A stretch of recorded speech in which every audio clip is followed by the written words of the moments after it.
Halo anak-anak, selamat pagi. Apa kabar kalian semua? Ibu berharap kalian dalam keadaan sehat ya. Nah, anak-anak, hari ini kita berjumpa lagi di pembelajaran matematika bersama Ibu Kae. Nah, anak-anak, pada pertemuan sebelumnya kita sudah belajar tentang pecahan desimal, baik dari merubah pecahan biasa jadi pecahan desimal maupun sebaliknya. Nah, hari ini kita akan lanjut materi kita, yaitu tentang pecahan persen. Nah, pecahan persen kita akan mulai dari mengubah bentuk pecahan biasa jadi pecahan persen dan juga sebaliknya. Lalu kita akan masuk pada penjumlahan pecahan persen. Nah, bagaimana anak-anak? Apa kalian sudah siap untuk belajar? Kalau kalian sudah siap, yuk kalian simak video penjelasan Ibu dari awal sampai. Nah, anak-anak, kalau kita belajar tentang persen, berarti kita harus tahu persen itu berarti apa atau artinya apa. Nah, persen berarti per 100. Cara tulis per 100-nya bagaimana? Seperti ini. Per baru 100. Jadi penyebutnya itu yang 100. Nah, lambang dari persen adalah bulat, garis miring, baru bulat. Seperti ini. Itu adalah gambar lambang dari persen.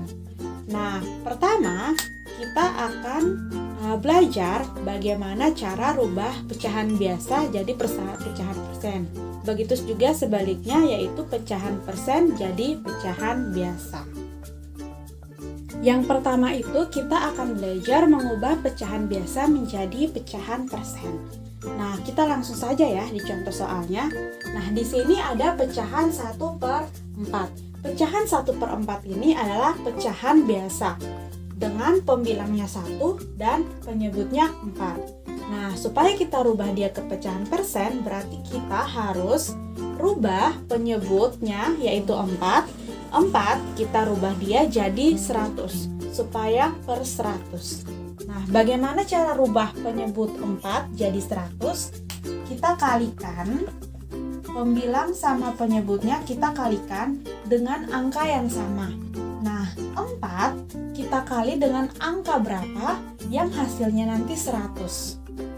Atau supaya lebih gampang, kita 100 kita bagi dengan 4, hasilnya berapa itu yang akan kita kalikan di sini. Jadi 100 bagi 4, 1 bagi 4 kan tidak bisa karena 1 lebih kecil dari 4. Berarti kita ambil 0, jadinya 10. 10 bagi 4 berapa? Berapa kali 4 yang hasilnya dekat dengan 10? Ternyata 2. 2 kali 4 hasilnya 8. Kita kurang 10 kurang 8, 2. Karena 2 tidak bisa bagi 4, berarti kita turunkan 0. Jadinya 20. 20 bagi 4, hasilnya adalah 5. Kenapa 5? Karena 5 kali 4 hasilnya 20. Baru kita kurangi hasilnya 0. Maka supaya penyebutnya dirubah jadi 100, berarti 4 kita kali dengan 25. Nah, kalau penyebut kali 25, maka pembilang juga kali 25. Nah, sama dengan 1 kali 25, 25 per 4 kali 25, hasilnya 100. Nah, kalau sudah seperti ini, berarti kita langsung bisa tentukan hasilnya. Nah, hasilnya berapa? Hasilnya adalah, karena ini sudah per 100, berarti pembilang ini yang kita tulis jadi hasilnya. Maka hasilnya adalah 25%.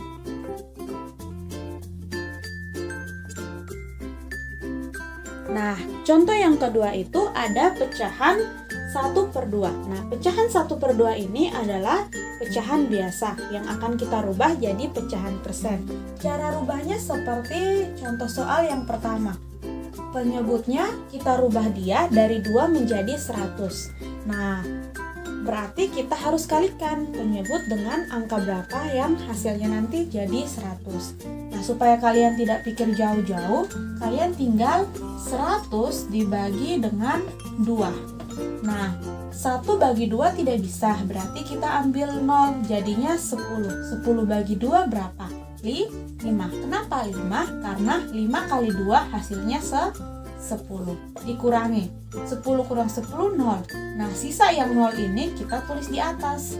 Jadi hasilnya 0. Maka supaya penyebutnya bisa jadi 100, kita kalikan dengan 50.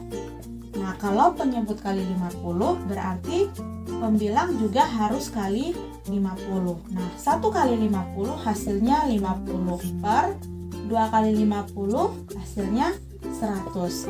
Nah, kalau sudah jadi seperti ini, berarti kalian langsung saja pembilangnya dijadikan hasil. Jadi 50%. Kenapa 50%? Karena ini sudah per 100. 50-nya dari mana? 50-nya dari pembilang yang di sini. Jadi 50 per 100. Maka hasilnya 50%. Karena persen itu berarti per 100. Oke, kita masuk di bagian yang kedua, yaitu mengubah pecahan persen menjadi pecahan biasa. Jadi kita kebalikannya lagi ya. Nah, di sini ada contoh soal. 25% akan kita rubah jadi pecahan biasa karena ini adalah pecahan persen. Nah, cara rubahnya bagaimana? Pertama itu kita buat dulu 25% ini jadi pecahan biasa. Caranya adalah karena 25% berarti 25 per 100. Kenapa per 100? Karena persen ini adalah per 100. Jadi kan di depannya 25, maka 25 per 100. Nah, kalau sudah sampai di sini, kita tidak berhenti. Kita masih lanjut, yaitu menyederhanakan supaya kita dapat pecahan biasa yang paling kecil. Nah, sederhanakannya dengan berapa? Kita sederhanakan dengan angka yang ada di perkalian 100, ada juga di perkalian 25. Nah, supaya gampang, kalian tinggal lihat aja. 25 kalau kita sederhanakan dengan 25 berarti bisa. Nah, sekarang 100 bisa tidak sederhanakan dengan 25? Kalau 100 bisa sederhanakan dengan 25, berarti kita pakai 25. Nah, 25 bagi 25 hasilnya 1 per 100 bagi 25 hasilnya berapa? Tinggal kalian tambah 25 ditambah-tambah sampai dapat hasilnya 100. Ternyata 25 ditambah sebanyak 4 kali, makanya dapat 100. Jadi 100 bagi 25 itu hasilnya 4. Maka pecahan biasa dari 25% adalah 1 per 4. Nah, ingat ya anak-anak, kalau penyebut dibagi sama angka berapa, berarti pembilang juga harus bagi angka yang sama. Nah, supaya tahu angka yang samanya itu berapa dan di perkalian berapa atau di angka berapa, berarti kalian harus lihat angkanya itu ada di perkalian pembilang, ada di perkalian penyebut. Nah, contoh soal yang kedua, di sini ada pecahan 40%. Nah, 40% ini kita akan rubah jadi pecahan biasa.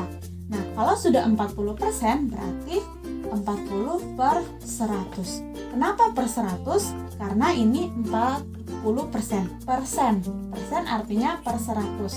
40-nya diambil dari angka 40 yang ada di depan lambang persen. Nah, kalau sudah sampai di sini berarti kita tidak berhenti, tapi kita sederhanakan supaya dapat pecahan biasa yang paling sederhana. Nah, ini sederhanakan dengan berapa? Kita lihat 40 dan 100 ini ada di perkalian berapa? Ternyata ada di perkalian 20. Nah, kalau penyebut bagi dengan 20, berarti pembilang juga harus bagi dengan 20. Pembilang sama penyebut harus bagi angka yang sama, tidak boleh bagi angka yang beda, dan harus bisa bagi angka itu. Kalau salah satu bisa dan salah satu tidak bisa, berarti tidak bisa dibagi. Oke, 40 bagi 20 hasilnya 2 per 100 bagi 20 hasilnya 5. Maka hasil pecahan biasa dari pecahan persen 40% ini adalah 2/5. Nah, bagaimana anak-anak? Apa cara mengubah pecahan biasa ke pecahan persen dan sebaliknya sudah kalian pahami dan sudah kalian kerjakan? Nah, kalau sudah, berarti kita bisa lanjut ya ke penjumlahan pecahan persen. Nah, penjumlahan pecahan persen. Penjumlahan pecahan persen ini dia sama dengan kita menjumlahkan bilangan cacah. Seperti biasa kita menjumlahkan misalnya 20 tambah 30 atau 35 tambah 20 dan seterusnya. Dan itu kita pakai penjumlahan bersusun kalau angkanya sudah lewat dari 10. Tapi kalau angkanya masih di bawah 10 atau misalnya angkanya itu angka 1 sampai 9, berarti kita tidak pakai pecahan persen, tidak pakai penjumlahan bersusun. Nah, cara menyelesaikan contoh soal yang ada, di sini ada 40% ditambah 35%. Ini penjumlahannya gampang sekali. Kenapa gampang? Karena kita tinggal menjumlahkan secara bersusun. Jadi, 40% ditambah 35%. 0 tambah 5, 5. 4 tambah 3, 7. Maka hasilnya 75%. Nah, bagaimana? Apa mudah ataukah sulit? Nah, contoh yang berikut itu ada 37% ditambah 60%. Nah, ini kita akan jumlahkan menggunakan penjumlahan bersusun. Caranya 37% ditambah 60%. Maka hasilnya 7 tambah 0 hasilnya 7. 3 tambah 6 hasilnya 9. Maka hasilnya adalah 97%. Nah, ini adalah hasil dari 37% ditambah 60%. Nah, bagaimana anak-anak? Apa penjelasan ibu ini sudah bisa buat kalian mengerti? Nah, kalau kalian sudah mengerti, silahkan kalian simak penjelasan ibu dari awal sampai terakhir dengan baik ya. Nah, sekian materi dari Ibu hari ini tentang pecahan persen. Semoga apa yang sudah Ibu jelaskan dari awal sampai terakhir kalian dapat mengerti dan bisa bantu kalian untuk mengerjakan tugas-tugas yang ada ya. Nah, anak-anak, sampai jumpa di pertemuan berikutnya. Terima kasih sudah menonton video pembelajaran dari Ibu. Selamat belajar, selamat mengerjakan tugas, dan tetap sehat ya. Sampai jumpa anak-anak, selamat pagi.